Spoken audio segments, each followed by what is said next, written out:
5 U.S. History What Ifs. What if the U.S. joins the League of Nations? After the Central Powers surrendered and World War I ended, Woodrow Wilson from the U.S., David Lloyd from Britain, Vittorio Emanuele Orlando from Italy, and Georges Clemenceau from France, popularly known as the Big Four, met to discuss the Treaty of Versailles and the conditions that should be put in place for the treaty. It was here that Woodrow Wilson brought up his 14 points, one of which was the establishment of the League of Nations. The issue was that Congress did not allow Woodrow Wilson to have the U.S. join his own creation, making the expansion of foreign policy for the U.S. take longer. If Congress were to have allowed Wilson to have the U.S. join the League of Nations, foreign policy would have expanded much quicker as the organization took all of the countries on the Allied side and made a worldwide force that made rules that all people should theoretically follow.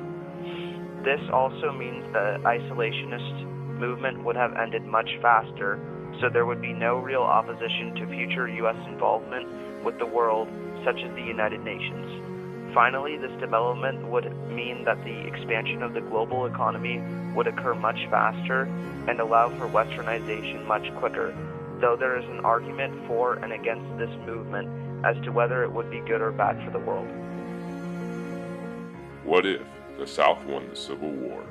If the South had won the Civil War instead of the North, they would have accomplished their goal and have seceded from the Union and have become independent.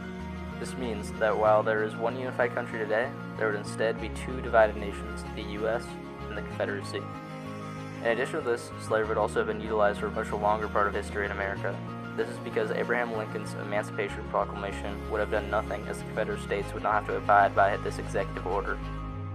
Furthermore, racism would also have continued, potentially to the extent that it was back during the Civil War, because of segregation, black codes, Jim Crow laws, and many other policies put in place for the purpose of oppression. The civil rights movement would also have less of an impact, as it would only affect the northern and western portions of the U.S. due to the separation of North and South into the Union and the Confederacy. What if the U.S. does not militarily join World War II? Critics of FDR and his New Deal state that it was not his policies, but instead U.S. entrance into World War II that was the reason for the end of the Great Depression. With no U.S. involvement in World War II, the New Deal would truly be tested due to the fact that there would not be any major force that would stimulate the economy.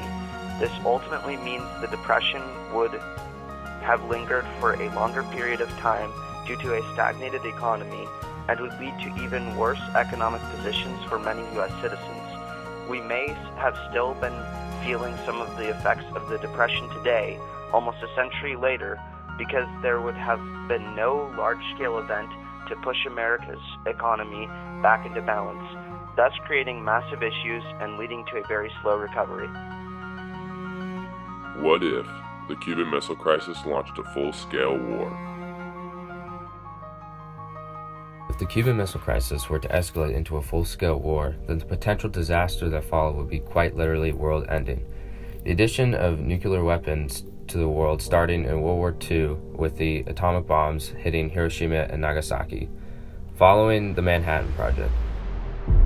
With the Cuban Missile Crisis becoming a full-scale militarized war, the Cold War would have finally become the equivalent of World War III, and this time the world would be on the brink of destruction because of devastating capabilities of nuclear weapons. What if George Washington became king? Following the colonists' victory of the Revolutionary War, many citizens of the country that formed called for Washington to take up the mantle of king and make America a monarchy. While this sounds counterintuitive because they just escaped from the tyrannical King George III, the reality of the situation is that many of the colonists left England to escape religious persecution, and the only form of government they had known was a monarchy, so they did not see it as a problem with Washington becoming the first king of America.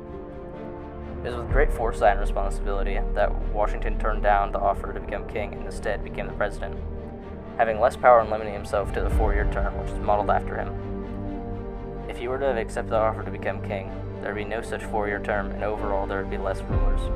The idea of the modern president would also not exist, and rulers would quite possibly be chosen through bloodline from Washington instead of by election.